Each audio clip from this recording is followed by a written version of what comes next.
All right. We talked about this yesterday. FRC Action this week hosted events in North Carolina for those considering running for local office, especially at the school board level. We talk about that a lot. Well, yesterday we were in Raleigh, and earlier today we were in Charlotte.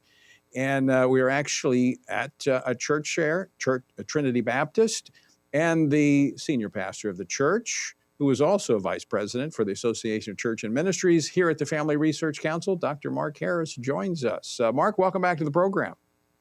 Well, Tony, it's great to be with you. All right, tell us how the event went today, some of the highlights. Well, I would say that as I've listened a little bit to the program today, I think the running theme of everything today would maybe be what you've said several times. Folks have just decided enough is enough.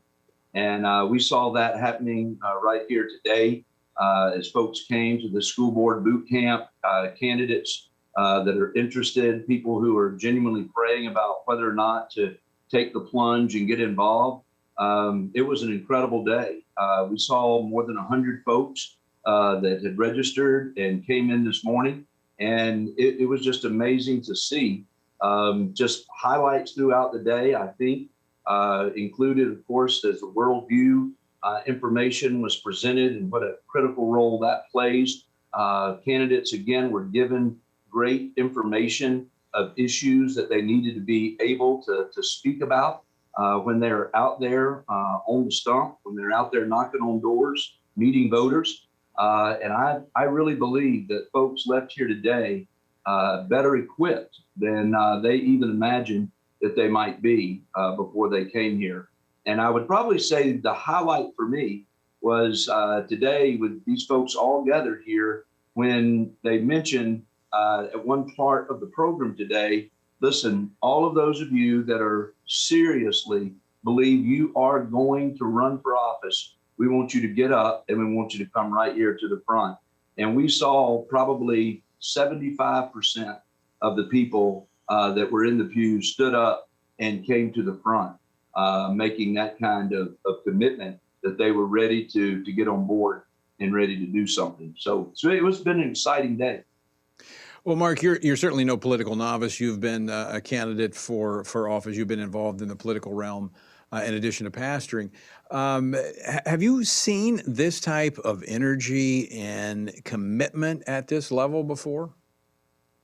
Not so much. I mean, I think we've seen grassroots organized before, but this is almost like the Tea Party movement on steroids. We saw a lot of things that people were involved in 2010, obviously, the backlash, if you will, to what was happening with Obamacare and the government overreach. But I think the thing that we've seen happen this time, particularly when it came to the children and parents beginning to open their eyes to what was happening in the schools, I mean, it's almost kind of like the perfect storm. When COVID hit, so many of the schools shut down. They tried to go to the virtual learning. And I think parents, whether they were forced to or for whatever reason, suddenly opened their eyes and became aware of what was coming out and what was happening through the education their children were receiving, and then really what their children were not receiving. Right. And I think it just really raised the bar, and parents are demanding something different now. I think you're absolutely right. Very quickly, last question for you. Got about 30 seconds left. You know, you're a pastor. You hosted this at your church.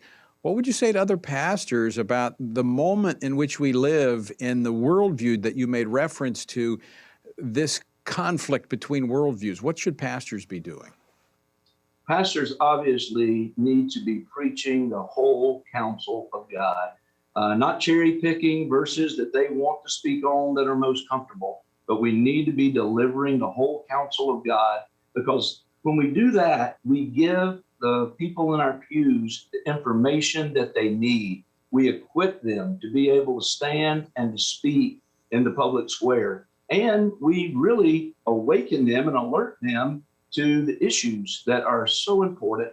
And then finally, I think as a pastor, we've got to lead by example. And it was very heartening today to see pastors that were here with some folks from their church who were considering running. We saw that from counties all over Western North Carolina today.